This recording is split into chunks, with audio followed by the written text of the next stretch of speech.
لما تكون رغباتك وخيالك متعارضين فخيالك هو اللي هيكسب. كتير من الناس اللي بتعاني من القلق والرهاب الاجتماعي أو الوساوس القهرية بيعانوا من التخيل السلبي لكل حاجة بتقلقهم أو بتأثر على أعصابهم. وعشان عقلك يشتغل بكفاءة لازم تسترخي، لازم تبعد عن العصبية والضغوط. درب عقلك اللاواعي دايما على النجاح وإنه يعمل معاك مش ضدك. حقيقي فلسفة بيفهمها ويطبقها كل الناجحين بدون إدراك أحيانا: قانون الجهد المعكوس. لو انطلب منك إنك تمشي على حبل مرمي على الأرض، يا ترى هتشوف الموضوع صعب ولا هتنفذ بكل سهولة من غير أي لحظة تردد أو تفكير؟ أكيد النتيجة إنك هتنفذ بدون تردد، وده راجع لأنك تخيلت قد إيه المشهد سهل وما حصلش أي تعارض بين خيالك ورغبتك في المرور. وما دام الحبل على الأرض فما فيش أي احتمال للسقوط. الدنيا أمان الأمان، وحتى لو حصل وسقطت فتسقط على الأرض، يعني المخاطر تقريبا منعدمة.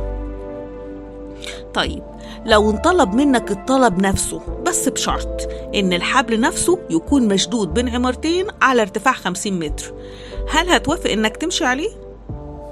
ما أعتقدش. أكيد هترفض وبدون تفكير، وده لأنك بمنتهى البساطة بمجرد ما سمعت الأمر تخيلت الموقف اللي هيحصل لو نفذت المطلوب. يعني تخيلت نفسك وانت ماشي على الحبل واختل توازنك ووقعت على الأرض، وكمل الباقي انت بقى. على فكرة التخيل اللي حصل لك ده بالرغم من انك حاسس بروح المغامرة والتحدي، إلا ان الخوف هو اللي مسيطر على المشهد. حصل تضارب بين الحاجة اللي عايز تعملها وبين خيالاتك، وكل ما حاولت تبعد تفكيرك عن الخيالات دي عشان ما تحسش بالقلق هتلاقي حصل العكس، وهيزيد قلقك من التنفيذ. وده بقى اللي بنسميه قانون الجهد المعكوس. طيب إزاي تقدر تتخلص من فكرة معينة باستخدام قانون الجهد المعكوس؟ لما بيفكر الشخص في إنه يستعمل قوة الإرادة اللي عنده عشان يتغلب على الإحباط والفشل، هيلاقي نفسه لا شعوريا طبعا بيقوي فكرة الفشل في ذهنه. وهنا هيتفاجئ الشخص إن كل المجهود الذهني اللي بيبذله انتهى بالحصول على نتائج عكس الحاجة اللي عايز يحققها. يعني إيه الكلام ده؟ يعني تركيز الشخص إنه يتحلى بالإرادة الصلبة والقوية أصبح عملية استدعاء للضعف والعجز.